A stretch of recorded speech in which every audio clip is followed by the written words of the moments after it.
Hello everyone, I once again welcome you in my channel. आज जो इस video में हम सीखेंगे या इस वीडियो का हमारा जो ऑब्जेक्टिव है वो है टू नो, ऑब्जेक्टिव क्या है? To know about gross investment, net investment and at the end depreciation.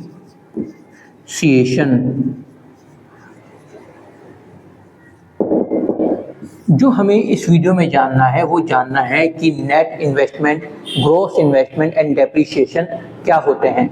उससे पहले हम जानने की कोशिश करते हैं या हम ये देखते हैं कि इन्वेस्टमेंट क्या होता है। आई होप कि आपको ऑब्जेक्टिव पता चल गया होगा आज की क्लास का क्या है। ठीक है, अब हमारा जो मेन मकसद है वो जानना है what is investment. What is investment, और हम इस इन्वेस्टमेंट को और क्या कहते हैं? Capital formation.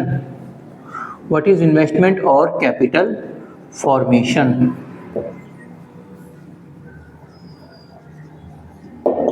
एनीबॉडी, कोई बता सकता है कि व्हाट इज इन्वेस्टमेंट और कैपिटल फॉर्मेशन? किसे कहते हैं हम इन्वेस्टमेंट और कैपिटल फॉर्मेशन? देखिए, ये टर्म को जानने से पहले ना आपको एक टर्म और सीखनी पड़ेगी, क्योंकि वो टर्म इस स्टेटमेंट में इस्तेमाल होती है। तो वो है capital stock. Capital stock. If somebody asks you what is capital stock, then how will you explain? अगर कोई आपसे ये पूछे कि आप हमें बताएं कि किसी भी कंपनी का कैपिटल स्टॉक क्या होता है, तो आप उसे कैसे बताएंगे? अगर मैं इसे एक न्यूमेरिकल फॉर्म में लिखना चाहूं तो कैसे लिखूंगा? Capital stock is equal to fixed assets of the company plus unsold stock of that company in an accounting year। क्या बोला यहां पे मैंने? कैपिटल स्टॉक किसे बोलते हैं? कैपिटल स्टॉक दो चीज से मिलकर बनता है। कोई एक कंपनी है, उस कंपनी के फिक्स्ड एसेट्स प्लस एक अनसोल्ड स्टॉक। अनसोल्ड स्टॉक कब तक? किसी एक पर्टिकुलर अकाउंटिंग ईयर तक। और अकाउंटिंग ईयर या हम कह सकते हैं फाइनेंशियल ईयर। और वो कब से स्टार्ट होता है? 1 April to 31 March of next year. ठीक है, आई होप कि आपको समझ में आ गया होगा कि कैपिटल स्टॉक किसे बोलते हैं। कैपिटल स्टॉक बोलते हैं fixed assets of any company जो किसी चीज का प्रोडक्शन कर रही है, plus unsold stock of that company in an that particular accounting year. अब मान लीजिए जैसे आइसक्रीम फैक्ट्री है, आइसक्रीम फैक्ट्री है और ये क्या प्रोडक्शन करती है? आइसक्रीम का। आइसक्रीम के प्रोडक्शन के लिए मशीन रिक्वायर्ड होगी। ठीक है, तो मशीन आएंगी। ठीक है, मशीन आ गई। इस मशीन से ये फैक्ट्री क्या बनाती है? आइसक्रीम बनाती है। मान लीजिए इस कंपनी ने 1 लाख की आइसक्रीम बनाई। इसमें से इन्होंने 80,000 की 80K की आइसक्रीम बेच दी और 20K की रिमेन रह गई। क्या रह गई? 20K की रिमेन रह गई। मतलब तो फिर इस कंपनी का कैपिटल स्टॉक क्या होगा? इस कंपनी का कैपिटल स्टॉक होगा मशीन प्लस अनसोल्ड आइसक्रीम। क्या होगा? Capital stock of ice cream factory is equal to machine that is used to make ice cream plus left out ice cream of 20K ठीक है, ये हमारा इस कंपनी का कैपिटल स्टॉक है। आई होप कि आपको कैपिटल स्टॉक समझ में आ गया होगा कि कैपिटल स्टॉक किसे कहते हैं। अगर कोई आपको इसे डिफाइन करने को कहे तो आप कैपिटल स्टॉक को कैसे डिफाइन करेंगे?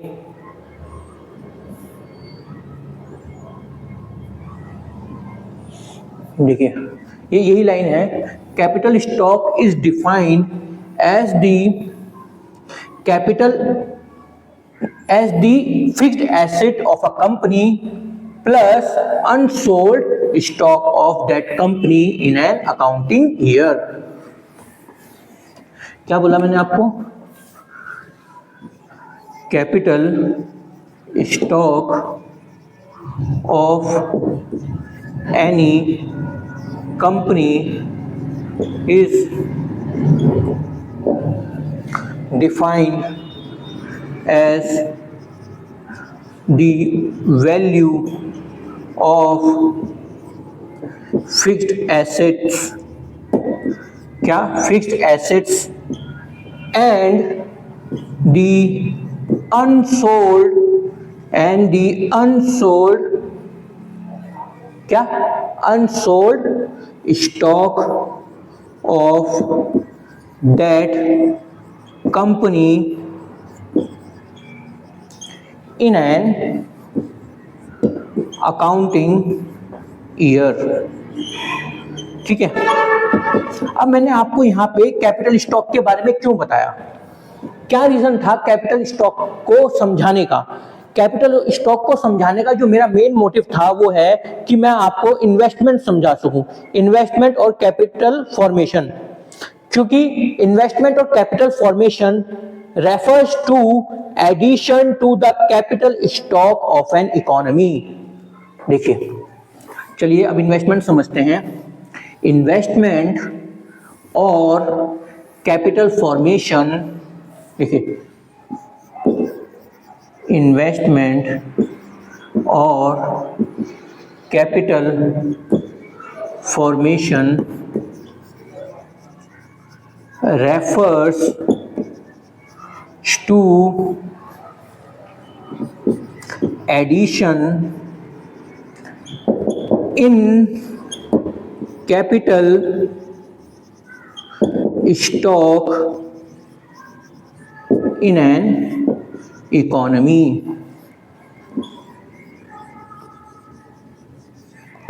क्या बोला यहाँ पे? इन्वेस्टमेंट और कैपिटल फॉर्मेशन किसे बोलते हैं? इन्वेस्टमेंट और कैपिटल फॉर्मेशन उसे बोला जाता है जिसमें हम एडिशन करते हैं। किसमें एडिशन करते हैं? अपने ऑलरेडी कैपिटल स्टॉक में। और कैपिटल स्टॉक किस किन चीजों से मिलकर बनता है? एक तो fixed asset and then we have unsold stock. जब हम इन दो चीजों में एडिशन करते हैं उसे हम बोलते हैं इन्वेस्टमेंट और capital formation. For example, construction of building, purchase of machinery, addition to inventories of good. Example की मैं बात करूं, फॉर एग्जाम्पल यहां पे क्या आ जाएगा? फिक्स्ड एसेट करना। फिक्स्ड एसेट में अगर मैं ऐड करूं तो क्या आएगा? कंस्ट्रक्शन ऑफ बिल्डिंग, कि हमने एक बिल्डिंग बनाई कि जिससे हम एक नया प्लांट इस्टेब्लिश कर सकें। जब नया प्लांट इस्टेब्लिश होगा तो प्रोडक्शन बढ़ेगा, प्रोडक्शन बढ़ेगा तो इनकम बढ़ेगी। ठीक है, और एडिशन ऑफ या परचेज ऑफ, क्या बोलेंगे हम? Purchase of machinery for further production. ठीक है, ये तो आ जाएगा हमारा फिक्स्ड एसेट में, क्योंकि ये हम बार बार इस्तेमाल कर रहे हैं, इन चीजों को हम बार बार इस्तेमाल कर रहे हैं। और यहाँ पे अनसोल्ड स्टॉक में क्या होगा? Addition of further inventories. हम इसमें क्या करेंगे? अपनी इन्वेंट्री ऐड कर देंगे। अब जैसे हमारी, पहले मैंने एग्जांपल लिया था आइसक्रीम फैक्ट्री का, तो आइसक्रीम फैक्ट्री में हम जब नई आइसक्रीम्स ऐड करते हैं तो उसमें अनसोल्ड स्टॉक भी इंक्रीज हो जाता है। और अनसोल्ड स्टॉक इंक्रीज होने से क्या होगा? हमारा इन्वेस्टमेंट या कैपिटल फॉर्मेशन होगा। ठीक है, आई होप कि आपको समझ में आ गया होगा इन्वेस्टमेंट किसे कहते हैं। सबसे पहले तो हमने जानने की कोशिश करी कि कैपिटल कैपिटल स्टॉक किसे कहते हैं, ठीक है। उससे हमें ये जानना क्यों जरूरी था, क्योंकि हमें इन्वेस्टमेंट समझना था। अब इन्वेस्टमेंट हमने समझ लिया, और इन्वेस्टमेंट जानना क्यों जरूरी है, क्योंकि हमें जानना है gross investment and net investment. क्या जानना जरूरी है, gross investment and net investment. और ये जानना है कि कैसे ग्रॉस इन्वेस्टमेंट नेट इन्वेस्टमेंट से डिफरेंट होता है और क्या इन दोनों में फर्क होता है। तो आइए अब हम समझते हैं अबाउट ग्रॉस इन्वेस्टमेंट के बारे में। तो if somebody ask you please explain what is gross investment, then how would you explain. देखिए, अगर मैं इसे न्यूमेरिकली समझाना चाहूं,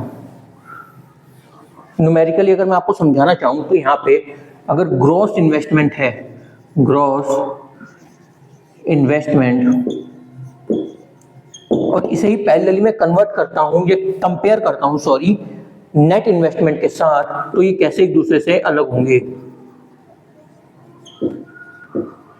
तो अगर मैं आपको न्यूमेरिकली समझाना चाहूं ग्रॉस इन्वेस्टमेंट क्या है, इसे जीआई ले लेता हूं। ग्रॉस इन्वेस्टमेंट, ये जीआई टैग नहीं है, ज्योग्राफिकल इंडिकेटर टैग नहीं है, और इसे एनआई ले लेता हूं, ठीक है। तो GI gross investment is equal to, gross investment is equal to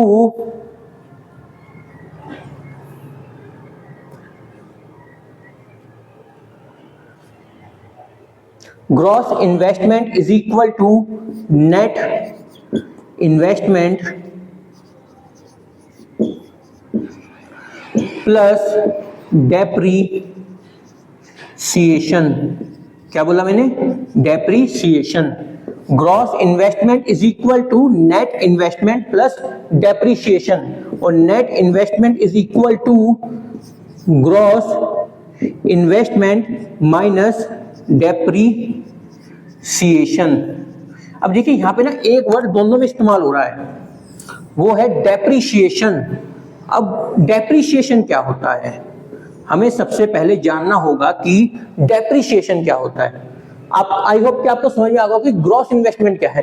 gross investment होता है नेट इन्वेस्टमेंट प्लस डेप्रीसिएशन। अभी मैं इनको आपको थ्योरेटिकली भी समझाऊंगा, पर यहाँ पे अभी आप न्यूमेरिकली समझिए कि अगर कोई आपसे पूछे कि आप प्लीज बताएं कि ग्रॉस इन्वेस्टमेंट क्या है, तो आप बता सकें कि जब हम नेट इन्वेस्टमेंट में डेप्रीसिएशन को ऐड करते हैं तो हमारा ग्रॉस इन्वेस्टमेंट आ जाता है।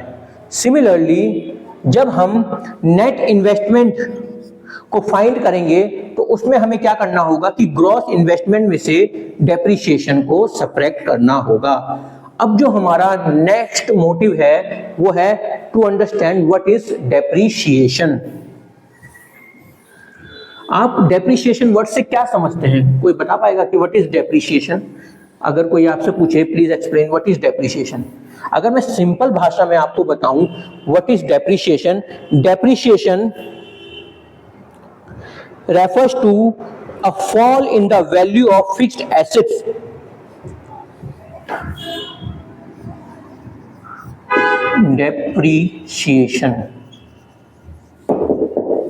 डेप्रीसिएशन ये क्या है, it refers to fall in the value of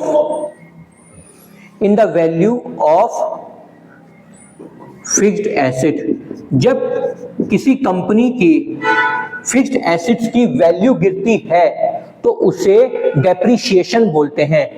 मैंने क्या बोला, जब किसी कंपनी के फिक्स्ड एसेट्स की वैल्यू गिरती है तो उसे हम बोलते हैं depreciation. Fall in value of fixed asset of a company is known as depreciation. अब कोई कंपनी की फिक्स्ड वैल्यू की एसेट्स अब कोई कंपनी के फिक्स्ड एसेट्स की वैल्यू कैसे कैसे डिक्रीज हो सकती है। There are 3 different ways by which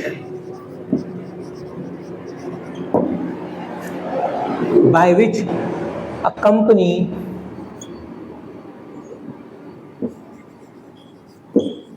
loses the value of its fixed assets। क्या बोला यहां पे कि कोई कंपनी की जो फिक्स्ड एसेट्स की वैल्यू है वो 3 तरीकों से गिर सकती है, 3 डिफरेंट वेज। और वो 3 डिफरेंट वेज कौन कौन से हैं? पहला, due to wear and tear. अब ये क्या है? जब देखिए, मानिए कि हम अब मैं आइसक्रीम प्रोडक्शन की ही बात कर रहा हूँ। कोई आइसक्रीम प्रोडक्शन मैन्युफैक्चरिंग कंपनी है जो आइसक्रीम प्रोड्यूस करती है on day to day basis. जब वो कंपनी आइसक्रीम प्रोड्यूस कर रही है तो वो किसी मशीन के थ्रू प्रोड्यूस कर रही होगी। तो जब वो मशीन के थ्रू कोई कंपनी आइसक्रीम प्रोड्यूस कर रही है तो वो मशीन डेली यूज पे है, तो धीरे धीरे उस मशीन में क्या होगा, कमियां आनी शुरू हो जाएंगी। उसके स्पेयर पार्ट्स की वैल्यू कम होती चली जाएगी, वो घिसने शुरू हो जाएंगे। तो यहाँ पे क्या होता है, जब कोई मशीन लगातार चलती रहती है तो उसकी वैल्यू कम होती रहती है या वो डेप्रिशिएट होती रहती है। पहला तो ये। दूसरा क्या है? With passage of time.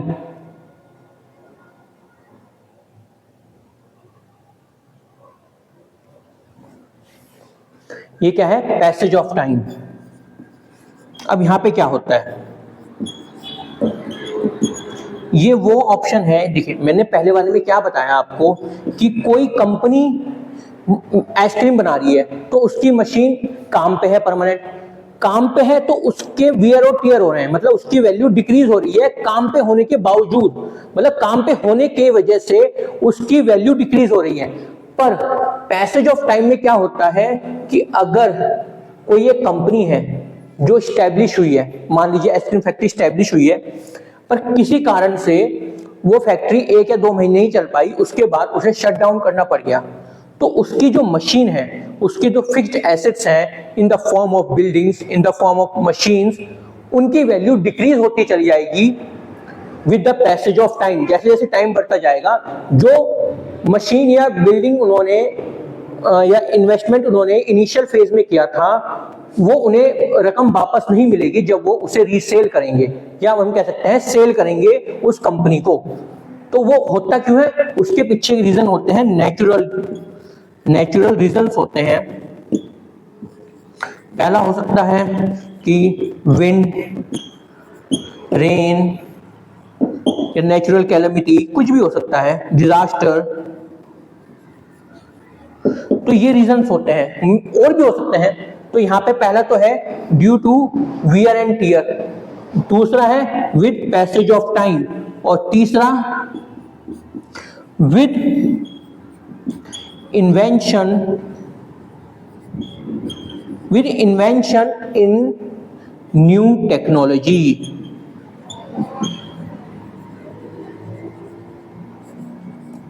क्या बोला मैंने? With invention in new technology. अब ये इससे क्या होता है, देखिए, अभी कोई आइसक्रीम फैक्ट्री स्टैब्लिश हुई है, मान लीजिए आइसक्रीम फैक्ट्री स्टैब्लिश हुई है और उसने लेटेस्ट मशीन का इस्तेमाल किया है। उस लेटेस्ट मशीन से वो एक दिन में 10,000 यूनिट प्रोड्यूस कर रही है।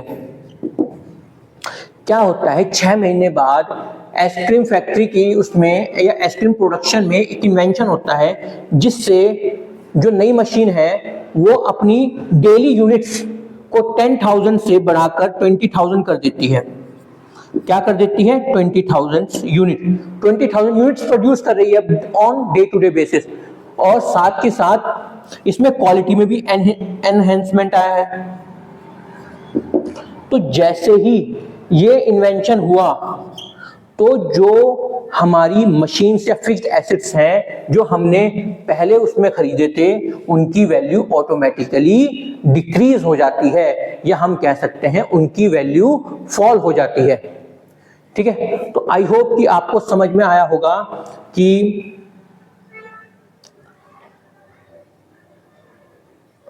डेप्रिसिएशन किसे कहते हैं। ठीक है, अब हमें जानना है, अब डेप्रिसिएशन तो हो रहा है, अब इस डेप्रिसिएशन को हम कैसे फंड करेंगे, डेप्रिसिएशन को कैसे फंड करेंगे। और डेप्रिसिएशन को फंड करने के लिए जो प्रोविजन इस्तेमाल होता है उसे बोलते हैं डेप्रिसिएशन रिजर्व फंड। क्या बोलते हैं? Depreciation reserve fund. अब देखते हैं डेप्रिसिएशन रिजर्व फंड क्या है, उसे हम एग्जांपल के थ्रू समझने की कोशिश करते हैं। देखिए क्या बोला मैंने नेक्स्ट, कि अब हम समझेंगे डेप्रिसिएशन रिजर्व फंड ये है क्या। अब क्या होता है कि मैंने आपको बताया, देखिए मान लीजिए कि एक आइसक्रीम फैक्ट्री की ही कंपनी है, आइसक्रीम फैक्ट्री। अब इसमें हमने एक मशीन को स्टैब्लिश किया है, एक ही मशीन को स्टैब्लिश किया है, या उस प्लान को स्टैब्लिश करने में हमने जो मशीन का इस्तेमाल किया है उसकी कीमत है 10 लाख। कितनी है? 10 लाख रुपीज है। ठीक है, और हमने माना है कि जो हमारी मशीन है उसकी जो लाइफ स्पैन है, इस मशीन का जो लाइफ स्पैन है वो है 10 ईयर। क्या है? 10 ईयर्स। 10 साल तक ये मशीन बिल्कुल सही चलेगी, उसके बाद हमें इसे रिप्लेस करना होगा। ठीक है, तो अब तो इसका मतलब जो हमारी मशीन है उसकी जो वैल्यू है वो हर साल 1 लाख रुपए से गिर रही है।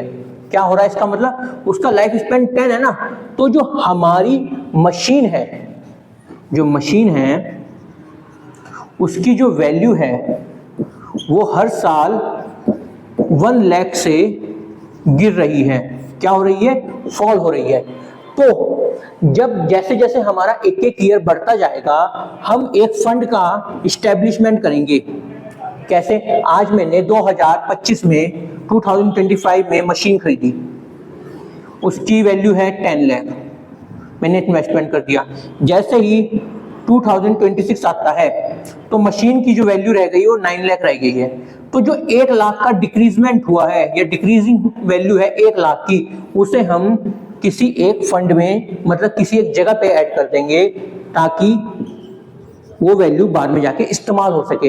अब जैसे ही 27 आएगा तो ये 8 लाख रह जाएगी, 1 लाख और कम हो गई, हम यहाँ पे 1 लाख और ऐड कर देंगे। ठीक है, ये फंड हम इस्तेमाल करते रहेंगे।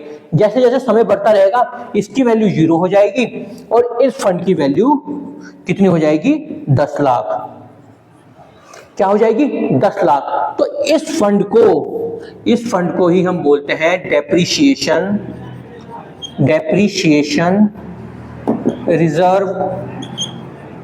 Reserve fund. क्या बोला मैंने? इस फंड को बोलते हैं डेप्रिसिएशन रिजर्व फंड। अब देखिए हमने अभी तक इसमें क्या क्या सीख लिया है। हमने आज अपने वीडियो की जो शुरुआत की थी वो की थी कि हमारा जो ऑब्जेक्टिव है इस वीडियो में, हमें जानना है what is gross investment, what is net investment and what is depreciation. क्या क्या बोला मैंने आपको? What is gross investment, what is net investment and what is depreciation. तो ग्रॉस इन्वेस्टमेंट जानने से पहले, ग्रॉस इन्वेस्टमेंट और we can say net investment जानने से पहले, हमने समझा व्हाट इज, हमें जानना था इन्वेस्टमेंट के बारे में, पर हमने इन्वेस्टमेंट के बारे में न जान के हमने जानना किसके बारे में? कैपिटल स्टॉक के बारे में। क्योंकि कैपिटल स्टॉक इसलिए जरूरी था क्योंकि वो इन्वेस्टमेंट की डेफिनेशन में आ रहा था। फिर हमने इन्वेस्टमेंट की डेफिनेशन डिफाइन करी, देन उसके बाद जानना कि ग्रॉस इन्वेस्टमेंट किसे कहते हैं। ग्रॉस इन्वेस्टमेंट किसे कहते हैं? Net investment plus depreciation. और नेट इन्वेस्टमेंट किसे कहते हैं? Gross investment minus depreciation.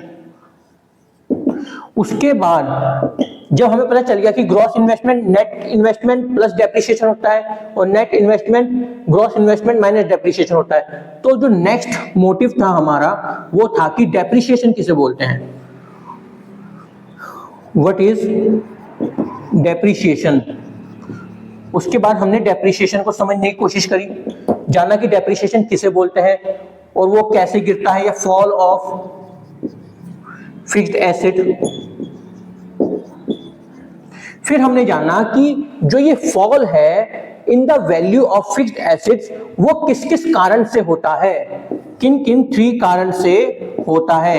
एक तो कारण मैंने बताया with due to wear and tear, machine का घिसना, ठीक है, when it is in use. और दूसरा है विद पैसेज ऑफ टाइम, जब मतलब मशीन यहाँ पे मशीन की वैल्यू कम हो रही है पर बिना यूज के कम हो रही है। क्यों कम हो रही है? Due to natural factor. और जब कोई नई इन्वेंशन हो जाए या कोई वैल्यू एडिशन हो जाए in technology, with coming of new technology, ठीक है। ये 3 कारण है जिसकी वजह से हमारी जो फिक्स्ड एसेट्स हैं उनमें डेप्रिसिएशन होता है। अब आ जाते हैं अपने gross investment and net investment पे। तो हमारा जो ऑब्जेक्टिव थर्ड था डेप्रिसिएशन वो हमने पहले समझ लिया। अब हम अपना ग्रॉस इन्वेस्टमेंट और नेट इन्वेस्टमेंट समझने की कोशिश करते हैं। अगर कोई आपको कहे कि please define gross investment, then how will you define?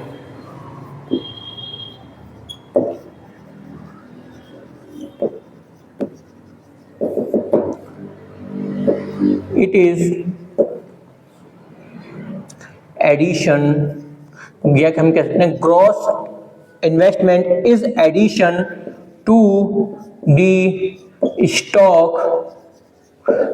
Stock of capital, to the stock of capital before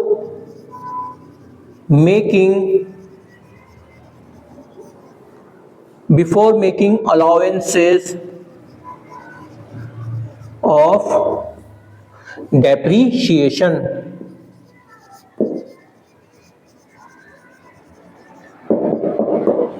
क्या बोला यहां पे कि ग्रॉस इन्वेस्टमेंट वो इन्वेस्टमेंट होता है, वो एडिशन होता है in the stock of capital, या मैं कह सकता हूं कैपिटल स्टॉक में ग्रॉस इन्वेस्टमेंट एडिशन होता है कैपिटल स्टॉक में before making allowances of depreciation. मतलब कि हम इसमें जो हमारी फिक्स्ड एसेट्स हैं, मैंने क्या बोला था, कैपिटल स्टॉक किसे बोलते हैं? आई होप कि आपको याद होगा कि कैपिटल स्टॉक 2 चीज से मिलकर बनता है। एक तो बनता है फिक्स्ड एसेट, ठीक है, और एक बनता है हमारा अनसोल्ड स्टॉक। कौन सा? Unsold stock. अब अनसोल्ड स्टॉक तो हमारा एज इट इज पड़ा है। अब आती है बारी फिक्स्ड एसेट की। अब फिक्स्ड एसेट अगर इस्तेमाल हो रहा है तब भी इसकी वैल्यू गिरेगी, अगर नहीं हो रहा है फिर भी पैसेज ऑफ टाइम इसकी वैल्यू गिरेगी। दोनों चीज भी नहीं हो रही हैं तो टेक्नोलॉजी के साथ भी इसकी वैल्यू गिरेगी ही गिरेगी। तो यहाँ पे जो हमारा फिक्स्ड एसेट है एट द एंड उसकी वैल्यू में डिक्रीज आएगा ही आएगा, फॉल आएगा ही आएगा, उसे कोई नहीं रोक सकता, ठीक है। तो यहाँ पे ये बोला गया है in case of gross investment we do not count the depreciation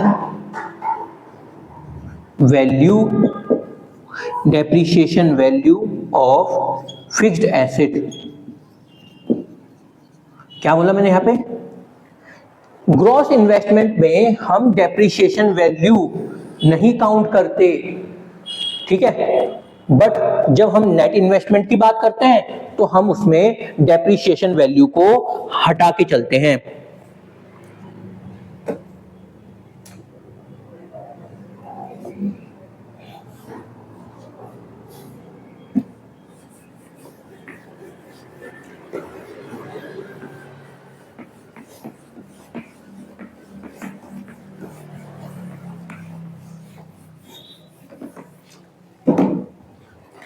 net investment क्या है?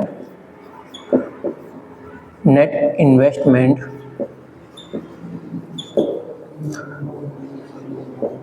The actual addition made to the capital stock of economy in a given period. मतलब यहां पे क्या बोला? The actual addition made to the capital stock. देखिए, the actual addition made to the capital stock of an economy in a given period. मैंने आपको थोड़ी देर पहले समझाया था, ये कि आइसक्रीम फैक्ट्री है, उसने एक मशीन खरीदी और उस मशीन की जो कीमत है वो 10 लाख है, और वो मशीन की लाइफ जो है वो 10 साल है। तो इसका मतलब वो 1 लाख से हर साल डिक्रीज हो रही है, या उस मशीन की जो वैल्यू है वो 1 लाख हर साल गिर रही है। ठीक है, अब यहाँ पे क्या बोला है कि net investment is the actual addition made to the capital stock. Capital stock फिर लिखते हैं कि क्या होता है? Capital stock is equal to fixed asset, ठीक है, प्लस हमारा अनसोल्ड स्टॉक। अब फिक्स्ड एसेट हमारा जो है वो 2025 में वो 10 लाख का है, ये एसके फैक्ट्री का एग्जांपल हो रहा है, और अनसोल्ड स्टॉक हमारा 20,000 रुपीस का है। ठीक है, अब जैसे ही हम इसकी वैल्यू धीरे धीरे, जैसे टाइम बढ़ता जाएगा, इसकी वैल्यू 10 से 9 लाख हो जाएगी। अब आपको ये चीज ध्यान रखनी है, इस बार जो एडिशन हो रहा है ना, वो एडिशन इस 9 लाख पे हो रहा है। इसका मतलब हमारी जो डेप्रिसिएशन की वैल्यू है वो हम घटा के हम अपने इन्वेस्टमेंट को बात कर रहे हैं, या हम जानने की कोशिश कर रहे हैं कि हमारे पास टोटल फॉर्मेशन ऑफ कैपिटल कितना है, या हमारे पास टोटल कैपिटल स्टॉक कितना है। पहले क्या हो रहा था, जो हमारा ग्रॉस था, ग्रॉस इन्वेस्टमेंट, उसमें हम ग्रॉस इन्वेस्टमेंट में हम अपनी जो कैपिटल, जो हमारी फिक्स्ड एसेट्स है, उसकी जो डेप्रिशिएटिंग वैल्यू है उसे काउंट नहीं कर रहे थे।